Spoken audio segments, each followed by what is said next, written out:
I'm very excited to be here. It's not the first time I'm on Iceland, but it's the first time I actually made it off the airport. So I did the usual tourist stuff. We did the whale watching yesterday. That was interesting. Was told that was a mandatory thing you had to do when you come to Iceland. I was also told by our tour guide that we had to eat, forgive me if I pronounce this wrong, háklar. For those of you not from Iceland, this is a very, very, very dead shark, which has been dead for a while too. And you eat that together with brennivín, which is schnapps or booze, really. And I really hope he was speaking the truth about that being a mandatory part, because the taste was interesting. I normally don't do sports, but Iceland, congratulations for the game you won yesterday. Fantastic. Woo!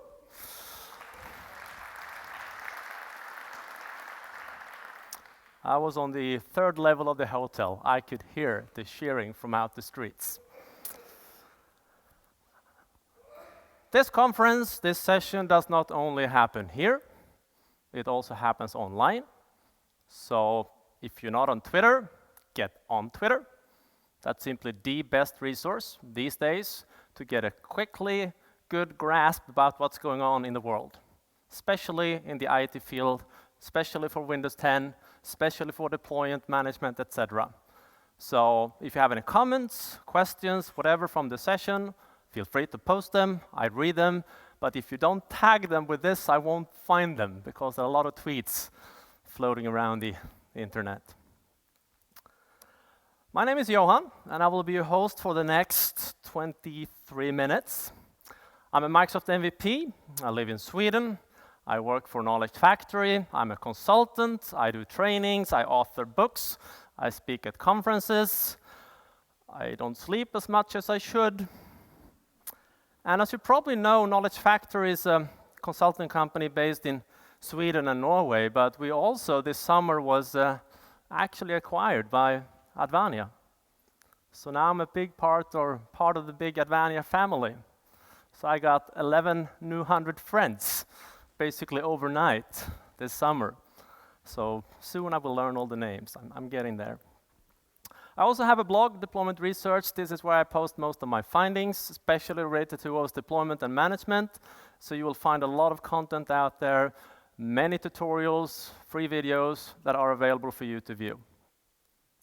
Now, when starting a Windows 10 project, you need to quite quickly figure out what version of Windows 10 you're supposed to use. And there are really only two versions for you guys. At least if you work for a company or a type of organization, it's the enterprise version that you are supposed to use. The professional version is out there, but to me that's more for the inner geek or the hardcore gamer wanting to have more control of his or her machine. The enterprise is the one that has all the management features. So you can do direct access, so you can do app locker to protect or prevent users from launching some of the new fancy Windows 10 applications like Xbox. Maybe not the most corporately friendly app, but it's in there and you can block the access to it very easily if you have that edition. So I'm recommending you guys to use the enterprise version, except for one type of organization, and that is education. Schools, university, you guys should use the education edition, because that really is the enterprise version. It's just licensed under your normal academic license part. So education and enterprise is the exact same code, but it's just licensed differently. Now, the enterprise version comes in two flavors: the CBB edition and the LTSB edition or version. And that's basically acronyms for current business branch and long-time servicing branch, meaning how often do you get updates? The current business branch, that's where you want to be, most of you. The way it's going to work is that Windows 10 is the last version of Windows for at least 10 years. There won't be a Windows 11. There will be continuous updates to the platform. And these versions of the servicing stack controls that behavior. And what the current business branch means is that Microsoft will continuously develop new features, not only security updates, but actually new features. They will release them internally to tens of thousands of Microsoft employees that will test them for a week or two. Then the features will be released to currently 6 million insiders that will test that feature for about 4 to 6 months. After that, Microsoft is releasing that feature as part of the normal update process. So there will be service releases to Windows 10 coming out every once in a while, 2-3 times a year. Then you as a company has 8 months to deploy it in your organization. So in total, you have about a year to deploy that update. But if you don't get any security updates. What Microsoft wants you guys to do is to be somewhat current. Doesn't have to be the same week, but on a yearly basis, up to date. They don't want you to have to do these big bang migration projects that take so much time and are so costly. They want you to be smoothly upgraded all the way. The long-time servicing branch is for, does any one of you run a nuclear plant? Not maybe the best one on Iceland, but hospitals, medical equipment, machines that really needs to be the same all the time. They cannot change. For those machines, you do that version. And that's a separate image. So you need to deploy it separate too. With that version, you don't get features that often. They will come like every 2 years. And in the meantime, you only get security updates. So special machines, long-time servicing. Other ones, most of you, the business branch. And the way it looks like this. I happen to have 2 machines. One that is installed with the, if I can find it, I have too many VMs. That's the downside of having a nice manager giving me a laptop with 3 solid-state drives in it. Can have a lot of VMs. Anyway, this is an enterprise edition. I will log into this machine and wait patiently. And for those of you that upgraded, and this is quite interesting. I've been in IT for a long time. I've been working for 26 years with it. So I started when I was younger, and I'm older now. I've never seen such hype for a new version of Windows. Big organizations like Bank of America, a 400,000 seat customer, they go, we are starting now. I was in a meeting early today with a company here in Iceland. They are planning to do it right now as well, at least the piloting and testing phases. So, and I see that all aboard. I have my mother called. Can I please have the upgrade? The kids are asking for the upgrade. My father already upgraded without telling me. That never happened before. So there is a big hype for Windows 10, but this is the classic Windows 10. You have the start menu, you have the store, you have the Microsoft Edge, the new browser in it. But if I open another virtual machine, in this case running the long-time servicing branch, you will see it's slightly different. There are no apps. There is no store. You can't buy new apps either. There is no Microsoft Edge, and there won't be any new features to it for quite some time. So that's the difference between the 2 versions. So we'll save these for now. Don't need them anymore. Now, in terms of how to get there, licensing doesn't change. If you're used to deploy Windows 7 or Windows 8, not many people did, but some did, it's the same. You still have your KMS server. It requires a hotfix for you to install the upgrade or the upgraded product key.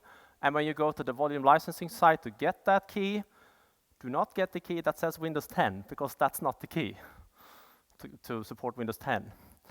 You get the key that says Windows 10 and server in the same key if you want to be able to install this on a server. Technically, you are not supposed to need to do anything but install the hotfix and install the product key, and you're good. In real life, it turned out that sometimes you have to uninstall the old key before you can install the new one. But that's pretty easy to do as well.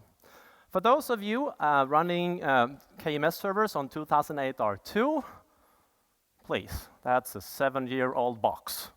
Get rid of it, upgrade, or wait until mid-October, end of October, where there will be a patch so you can actually have that old machine also activating Windows 10 boxes.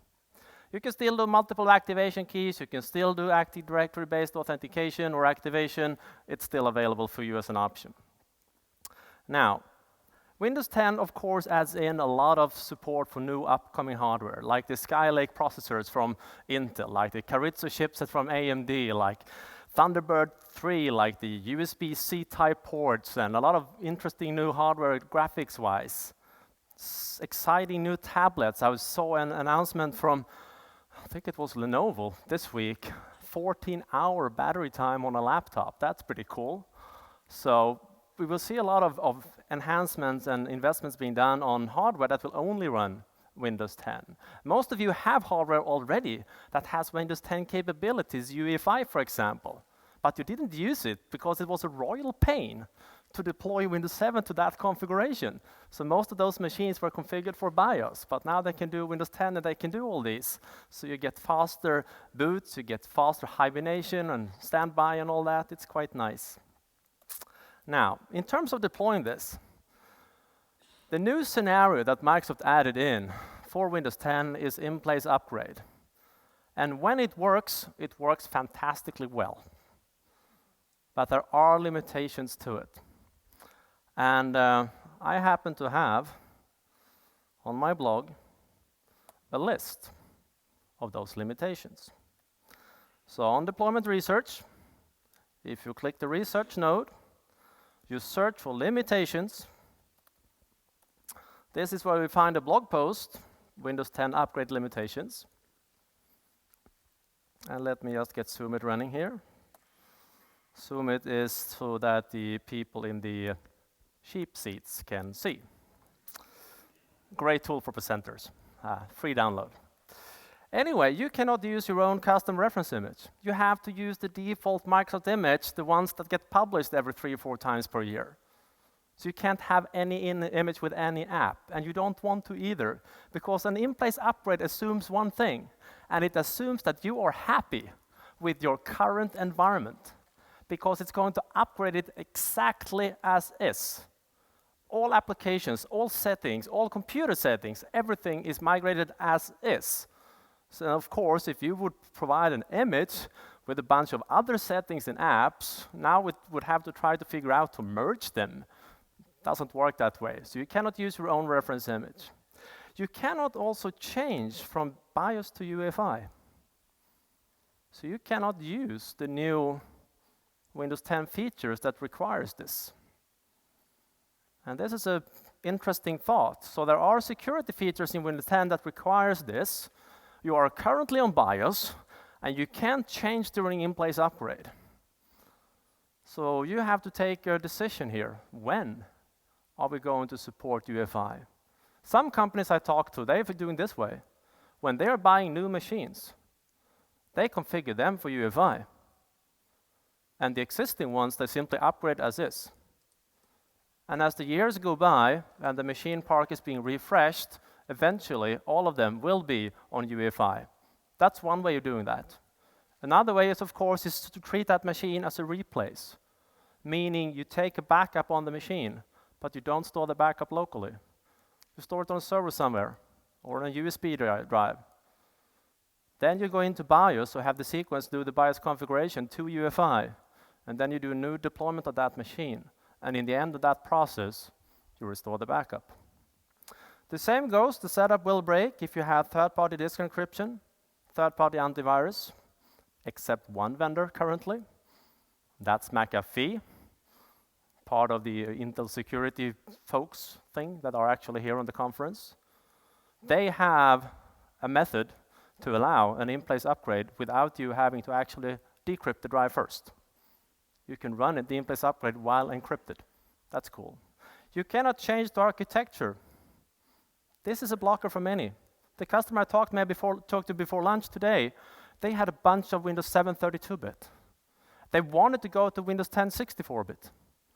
You cannot do that with INPLACE. You have to do a traditional refresh. Fully automated still, but for different scenarios and different limitations, you have to use also the standard traditional OS deployment scenarios. Anyway, the way the INPLACE upgrade works is the following. I happen to have a Windows 8 machine here. Applying a snapshot. I love snapshots.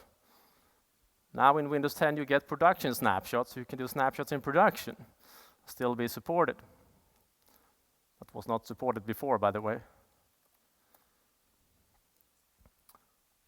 So this is obviously a Windows 8 machine. You recognize it because of the nice yellow background. On this machine, I'm going to mount the RTM ISO, which is build 10240. And then I'm going to open Explorer, find a folder to which I copy the syntax. This is, if you allow me to change the font, this is the command line to drive the setup process automatically in the back end or in the background. So I simply copy this, I open up an elevated command prompt, navigate to the folder where I have my setup files, my E drive, I paste the command in, hit enter, and it's really fast. It's not really done. It's doing the upgrade now in the background. You don't see much because I disabled everything. The quiet switch is, well, quiet. But from a troubleshooting point of view, when your mother calls and she have issues with the upgrade, you should know there is a log file. First of all, there is a log file in the Windows folder, always been there for a long, long time, back since the XP days, the setup act log file. That's not the log file you should look into, because this one will be only about, give or take, 4 lines of text. Not much happening there. But if you instead go to the C drive, and let me just start zoom it here.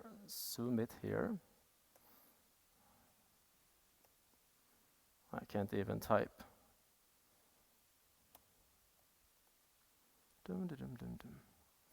Apparently the machine is busy doing an upgrade in the background.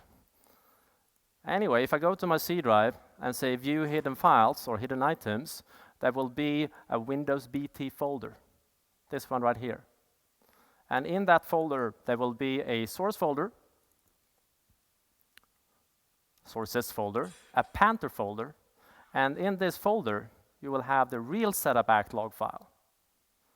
So you can open that in Notepad, or you can actually open it in CMTrace, the utility from Config Manager. It's also available for free download for people not having Config Manager as part of the Config Manager toolkit. It was not written to read the setup log files. It was written for Config Manager, but it actually works pretty neat to read this log file. So think of this, ladies and gentlemen. It's Friday afternoon. When you come home, you take your computer and connect it to the TV, and you gather the family in the living room. And now you have entertainment for at least 45 minutes. You could do multiple machines too, if you like. It's like a sequel, The New Hobbit, 3 parts. Anyway, the interesting part here is I started setup. I did, but it's not really setup that is doing the job here. So if I open up another favorite utility of mine, Process Explorer, it's like an Uber version of Task Manager. And once it starts, you can see that it's actually not setup doing the work. Because setup calling setup prep, which in turn calls setup host, and you can see that setup host process is doing all the work. So why do I tell you this? Because in the log file, you're looking for arrow codes from that one, if it fails, not from setup. And another cool thing you can do, there is a somewhat undocumented switch that you can add.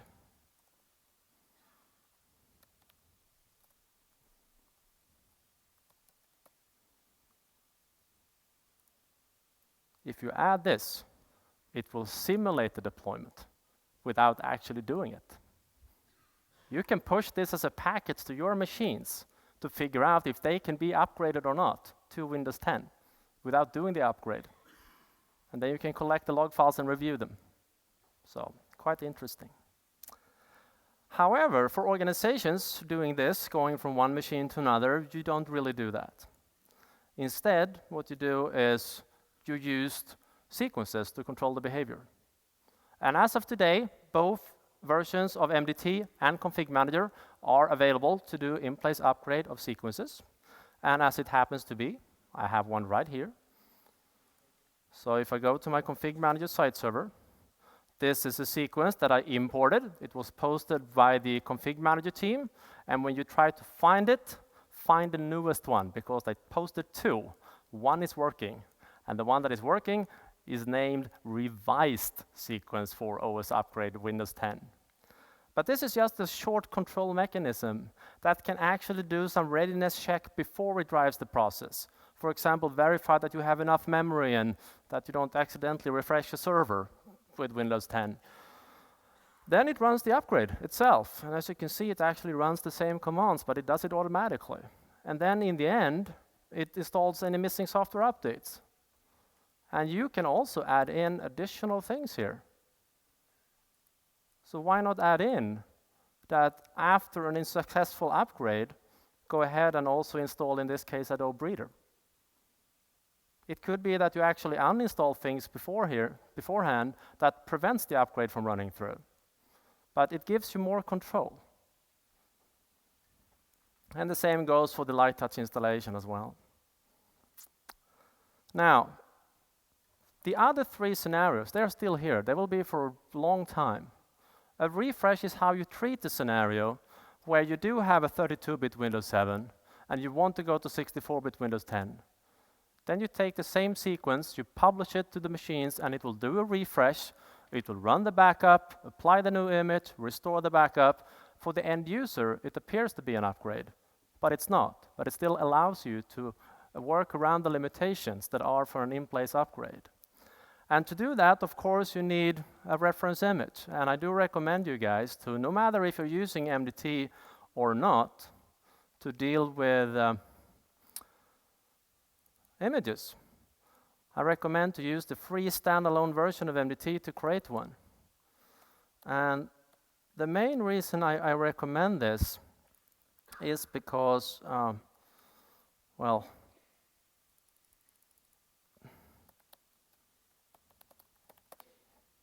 it always works, every single time. And you can take the same image and deploy with everything. You can add it into VMware as a template. You can apply it to a VHDX file, you can add it to VMM library. You can add it to Config Manager, you can add it to MDT, you can have the very same image for every type of deployment that you do. If you build reference images in Config Manager, not only are there challenges with it, it also takes a lot more time. So I do recommend to keep MDT to do that. And there are plenty of resources available on how to do that process. The best documentation I found so far is actually on TechNet. There is a complete step-by-step guide on how to build reference images of Windows 8.1, but you follow the exact same processes for Windows 10. And the reason I know that documentation on TechNet is superior is I was contracted to write it. But I do recommend to add in runtimes to your reference image because a lot of apps require those. But in all, this is just apps, images, sequences, and every time I need a new reference image, the only thing I do is I find a client somewhere, I boot it up on the sequence, and an hour later I have an image on my server with the apps, fully up to date, or even more automated. I can open up a PowerShell prompt, go to a folder where I have a PowerShell script that creates a virtual machine and boots it on an ISO. So if I run this, it creates a VM, does the entire deployment, Windows, apps, updates, everything. End result is a WIM file on my server that I import into Config Manager or MDT and deploy. It doesn't get more updated or automated than this. and when I'm done, it deletes itself. So that's automation. And you can see a new image running here, running MDT. So, with that, if you want to learn more, I have a bunch of links on that website, videos, books, articles, and thank you guys. Have a great conference.